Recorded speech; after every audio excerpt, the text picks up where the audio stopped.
It's supposed to feel.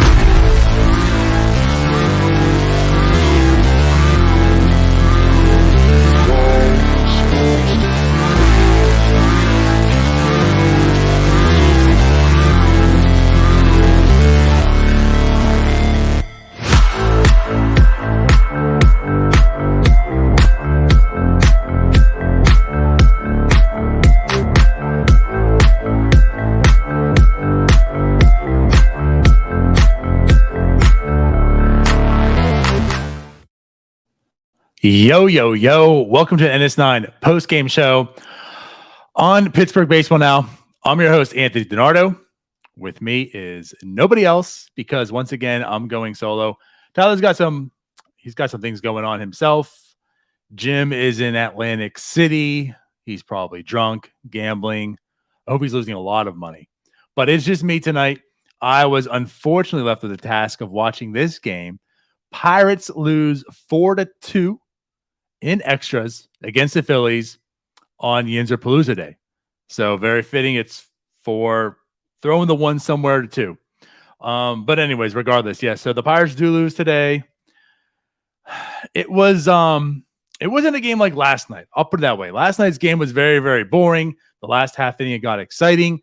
This game was, it wasn't too exciting all around. But, the Pirates were in it pretty much the entire game and such. Jose Quintana got the start today. Jose Quintana got quite possibly his very last start ever with the Pirates, or at least his very last start in 2022 with the Pirates. And hey, he capped it very good. Jose Quintana went out there today. He threw, 5.2 scoreless innings. Yerry De Los Santos had to come in. He had 2 walks in the 6th inning.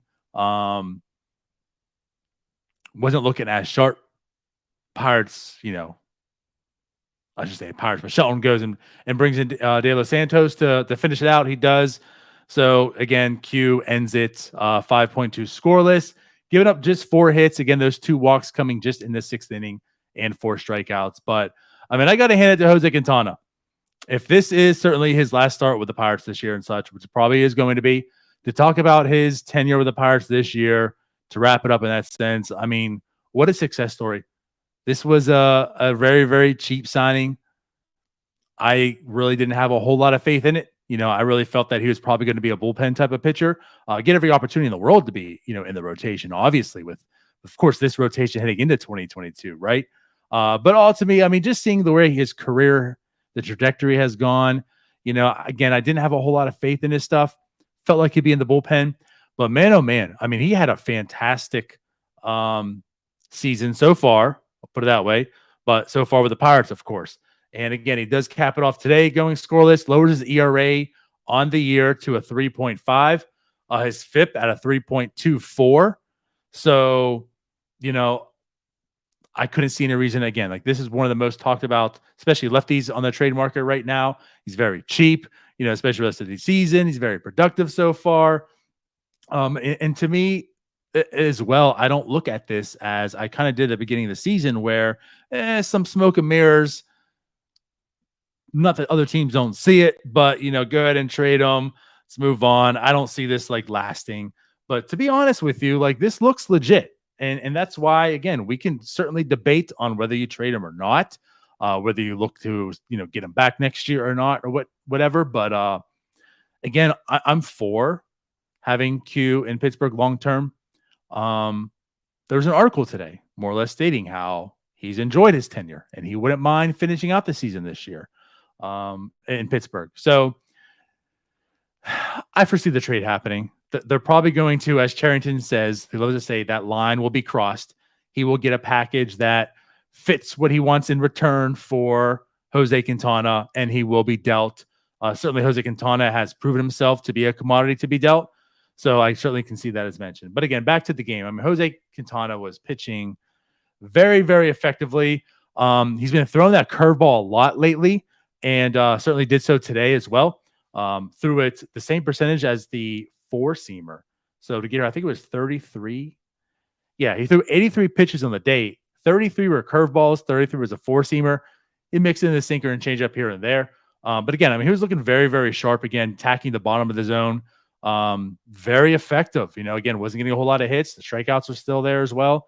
Some swing and miss stuff with him. So very good outing for Jose Quintana, which is back-to-back starts. So, as we said, he had a little stretch there. It was like 3 games where wasn't at the best. Obviously, this past 2 starts have been very excellent. I think last time his outing we had talked about how it might have been his best start as a Pirate. And then he continued to pick up from here. So, I mean, if you're on the side of this start's going to mean a lot on the return, if he has a good start, then we'll get a solid return. If it was a bad start, maybe they'll get down on it. I mean, I don't think the start we talked about last night with Jim. I mean, unless it was a complete implosion, I don't think the start really was going to mean anything. But if anything, he does cap it off with a very solid start. So if you're looking at the trade deadline coming up, you're looking at him, what he's going to get as far as a return. I mean, he certainly helped that stock in that sense. So it goes out on the high note here. So I know there's a lot of people out there that want to see him traded. There's a lot that do. We'll see what happens. We'll see what the return is, and I'm sure we'll talk quite a bit about it. August 2nd, 6 p.m. is the deadline. Doesn't mean he'll get traded and have to wait till then, but I have a feeling us on NS9 will be having quite a bit of talking coming this upcoming August 2nd, which is this Tuesday, I believe, right? But anyway, so yeah, Jose Quintana, good start. As mentioned, Yerry De Los Santos comes in, cleans up the finish, gets the out, cleans up the outing, gets the out here. Comes back into the 7th, does get an earned run. Again, I just want to tout him. I mean, he has, I'm not going to say a surprise, but he has looked pretty solid. I'm liking what I see out of De Los Santos so far in the season. Manny Banuelos comes in. He does what he does. That's the guy I'm not looking forward for, not too intrigued with, but he does give up an earned run as well. Crow comes in for 1.1 innings today, 2 hits, no earned runs, no strikeouts, but Crow's kind of been up and down a little bit. We've had saw some good outings. We've seen some outings, and today felt like the same thing. He gave up a couple really, really hard hits, and as shown, he got 2 hits today. He wasn't missing a whole lot of bats. But yeah, he does go 1.1, no earned runs, no strikeouts. I mean, at least keeps the Pirates in the game. He does his job. But wasn't the best outing from him. But who had a really good outing was David Bednar, who also has been real shaky, right? I think since June 24th, he's got like a 7.6, 7.7 ERA, I think it is at that point in time. So yeah, I mean, we all know the injury with David Bednar. We see how it's potentially lingered. We're hoping, obviously, it's the injury and such that's lingering, and that's why he hasn't been as effective. But today, looking pretty effective. He goes a whole inning, 2 strikeouts, no hits. That's right, Steelers Nation with your I in your name. Talking about he's ruining Renegade. Get out of here with that. But anyways, no, David Bednar looks very sharp today. But unfortunately, he does his job. The Pirates offense doesn't come through. We got to go into extras. Talk about the offense before we get into the extras, because of course, yeah, they had the guy on second base. Underwood gives up a home run. There's your 2 runs. That ends the inning. In the game. But hey, Kevin Newman, talk about him a little more here. So, I mean, Jim brought it up. We talked about him yesterday. I mean, since coming back from the IL, how he's looked pretty productive. When you do look on this season, he's looked pretty productive. He's got 3 hits today. He led it off with a double. Ends up going 3 for 5 with a run, just 1 strikeout. But yeah, like on this season, Kevin Newman's got a 109 weighted runs created plus. I know, albeit 121 plate appearances. It's limited to a sample size to this degree because of the injury and such. But by no means would I anticipate at any point of this season him having a 109 weighted runs created plus outside of like maybe the first week. So I'm kind of perplexed. Kevin Newman, like, what is he? What Kevin Newman are we going to see the rest of the season? Jim and I going back and forth last night about him potentially being traded. If it's worth it, if it's not, he's the best hitter on this team right now. And that's not even like being facetious. I know O'Neal Cruz had a hit streak coming into this game. I mean, he was looking pretty effective of recent. We know what he can do, but he's having his struggles, of course. When you look at the rest of the lineup, I mean, Hayes has been struggling for how long? Chavis He hasn't been as hot against lefties. I mean, still when you face a lefty, he's good and effective. But Gamble, Castillo, of course, and Sugo is not good. We understand that, right? If Josh Van Meter is not good, we understand that. So, like, really, I mean, for the past few weeks, Kevin Newman has truly been your best hitter. And he goes 3 for 5 tonight. He's kind of the catalyst, gets a run. Brian Hayes also gets a home run tonight. That's something we haven't seen in a while. I think what was it, June 24th, as far as Benner coming back, or his stat line of his downfall. I think it was like June 24th. It's mid to late June was the last home run from Brian Hayes. That was his 5th on the year. So yeah, I mean, it was opposite field, but showing a little bit of power, getting ahead of the ball. Gets a home run. It's a big home run too for the Pirates. So they got out to the scoring early today. It was 2-0 for a bit of time. Of course, Q obviously pitching effective as we talked about.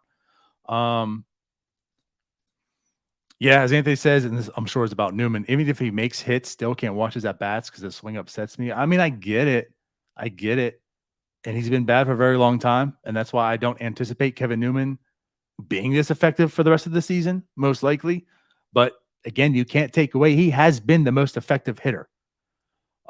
Since Anthony's in the chat, shout out to your boy Greg Allen. He does get a big hit early in this game as well. He gets an RBI. He drives in Kevin Newman. Does go ultimately just 1 for 5. He still has a 333 OPS on the year, Anthony. I'm still not buying into Greg Allen. But hey, he did get a big hit today. He did get the RBI, so kudos to him. And a stolen base. But yeah, so like the offense, I mean, it was all up front. Again, Kevin Newman 3 for 5. Greg Allen the 2-hole, which by the way, the 2-hole has been just pure misery for the past 3 weeks. Again, a 21 rate runs created plus for the Pirates is a 2-hole, worst in MLB because they keep wanting to tout out like Josh Van Meter batting second and now like Greg Allen batting second, which I don't understand because that's like one of the most important spots in the lineup. And you're having like ultimately like literally your worst hitters batting second, but it is what it is. Greg Allen does come through today. Hayes goes 1 for 3 with a walk as well. And then Michael Chavis does go 2 for 4. And after that, it was it. There's all your hits, 1 through 4. Gamble goes 0 for 4. Castillo goes 0 for 1 with 2 walks. Cruz goes 0 for 4 with a strikeout. Again, Yoshi is just a wasted spot on this roster. 0 for 4, 3 strikeouts. And Heineman 0 for 3 as well. So again, the offense wasn't pretty. The pitching was effective for the most part. It was 2-2, goes into extra innings. Of course, we have the dumb rules, so there's a guy in second. Underwood's up the bat. Underwood's up pitching, and then right away, home run. Gives it up to Hoskins. Makes it a 4-2 game, which we all know. I mean, that was game blouses, right? I mean, the Pirates down by 2 in extra innings. Like, there's no way. Even the guy on second base, there's just no way they're coming back, right? They don't have the offense to support that. They can't get 2 runs in an inning, which ultimately found out to be true. So Heineman or Mitchell comes in, pinch hits, nothing happens. Newman comes up. Greg Allen go down the whole line. Nothing happens. Pirates lose. Makes it real quick. It struggles. It struggles. And the thing is, like, we understood going into the season, there's going to be struggles in games like this, right? I mean, they were pretty much in it. The Phillies are a much better team. The better team won today. They came back. They did what they needed to do. The Pirates lack in the skill sets and such what they need to do. And there's going to be games like this. So it just is what it is. Again, like, the frustrating part is when there's people like Yoshi Tsuzugo in the lineup, Josh Van Meter in the lineup. I'm even going out the way and saying again, Greg Allen in the lineup. And even if you want to say, let's put him in the lineup again, Brian Reynolds is on paternity leave. So he's an outfielder. He's at least depth or whatever. He's in the roster. He's in the lineup. Okay, fine. Does he have to be in the 2-hole though? The guy can't hit. The guy's been like a career minor leaguer basically at almost 30 years old. He can't hit and you have him in the 2-hole. I just don't understand the roster construction. And then with the roster construction, I don't understand the lineup construction. This makes no sense to me. But either way, regardless, there's your game. Pirates can't come through. But you know what? A little bit of news to talk about. There was a big trade tonight. Doesn't really affect the Pirates directly in that sense, but it's in division. it's the Reds. I guess we can talk about it a little bit. We'll certainly talk about it more. I would much rather have Jim and Tyler on here so we all three can talk how this affects. But yeah, a big trade tonight happened just really moments ago. But the Reds go ahead and do trade Luis Castillo to the Mariners for Noelvi Marte, Levi Stout, Edwin Arroyo, and Dylan Moore. 3 of the Mariners' top 5 prospects. 2 top 100s. Marte, arguably a top 20 prospect in baseball. That's a solid package. I'm not gonna lie. That's a big package. Again, just a little talk on here. We can go more in depth about it, but it just kind of disappoints me. We've talked about these returns with the Pirates, and it seems as if everyone we've said underwhelming, but we'll give it time. It's underwhelming, but we'll give it time. And it's like, and here you go. Here's Luis Castillo, and they're getting some guys back. They're getting some ball players back. So again, Matt says he thinks it's Andrew Moore, not Dylan. Actually, that would actually make more sense. Ken Rosenthal, you might be wrong. Either way, that's a haul. And Luis Castillo has 2.5 years remaining. I'm just going to end this on this. I understand he wasn't what he was at the time. But today, would you rather have Luis Castillo or would you have Joe Musgrove? And that's just where I'm at. That's just where I'm at. This is kind of why we talk about the Musgrove trade, and we're just kind of underwhelming. Like, I understand Bednar was really, really good, but he is just a reliever. And after that, I mean, Endy Rodriguez seems like the last hope. So there's still a prospect, still in the low minors. They got some studs in this trade for basically a guy with half more season control, 2 more months of control at this point in time. So again, I just look at this trade and this one kind of stings. This just kind of stings. That's what I'm saying. And again, the reason we talked about it also is in division. So now the Reds have this package.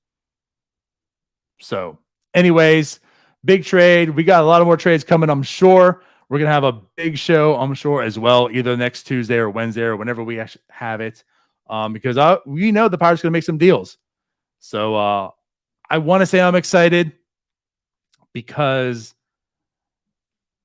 I don't think there's a whole lot. This team doesn't have a Luis Castillo. You're not going to get this type of package in any player unless they do end up trading Brian Reynolds or David Bednar, which we've heard talks on.